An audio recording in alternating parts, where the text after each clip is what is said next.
What's going on, everyone? NV Fitness here. In today's video topic, I'm going to be covering my top tips on how to avoid a binge. Some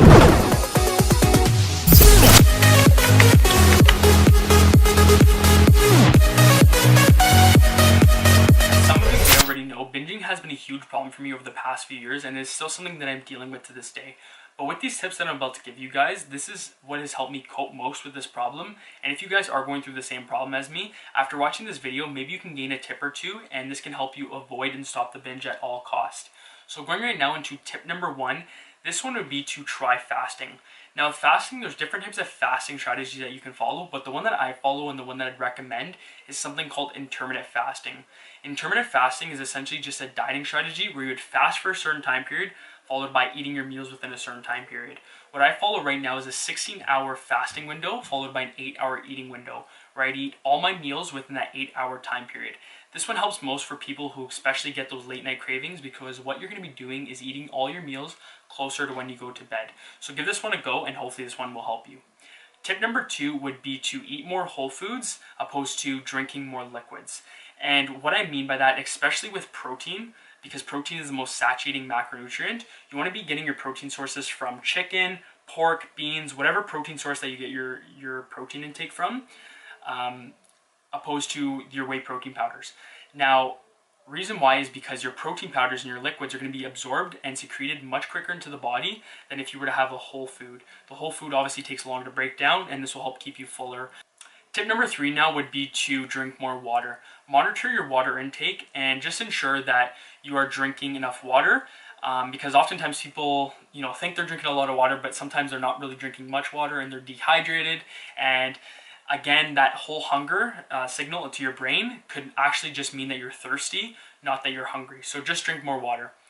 Tip number 4 now, and this is a big one, especially because I deal with this one and I'm still struggling with it, but this one would be to eat slower. Now, for me, when I just have a meal in front of me, I'm just mowing it down, just eating it as quick as possible, and I don't breathe. But what I've tried to do over the past little while is I would drink a glass of water before consuming my meal, or even if I have somebody, let's say I'm with my girlfriend or my family, what I would do is I would have a bite, maybe drink a sip of water, and then I would have a conversation, and this will help, make time go by. And I would not eat as fast. So give this one a go if you have somebody there, or just make sure you're drinking water. Tip number 5 now, this one again is another big one. This one would be to remove temptations. Now, just psychologically, growing up and whatnot, I'm so used to, let's say going to my downstairs fridge, because I know there's always going to be stuff in that fridge, right? But what you can do is remove the temptations. So get those things that are, destroying your progress, get them out of your house for that time being. So the cookies, the sweets, whatever it may be. Now, if you do live with your parents, and for myself, I live with my parents still, this one is quite tough to do. But what I tried to do is I tried to just talk to them and let them know that I am following a certain regimen, and hopefully they can, try to hide the foods or even keep them places where I wouldn't look. And this would help me, have them out of my head and not in front of me. Now, if a binge does occur, simply what you just got to do is just don't sweat it, move on from it. It happened, it occurred, that's it. Just continue on with the current plan that you are following. Now, the one thing that I recommend you guys don't do, and this is going to destroy your progress, is what I've done is I would, the next day after my binge, I would not eat really any food. I would lower my calories significantly, or I'd add in a lot of cardio and I'd do more calories than I was assigned to do. Now, this one's bad.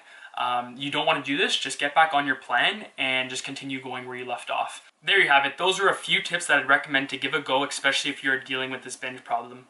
If you guys did enjoy this video, please give it a thumbs up. Don't forget to click that subscribe button. Comment down below if you have any questions or suggestions just on video topics you'd like me to cover. And don't forget to be one. See you in the next video.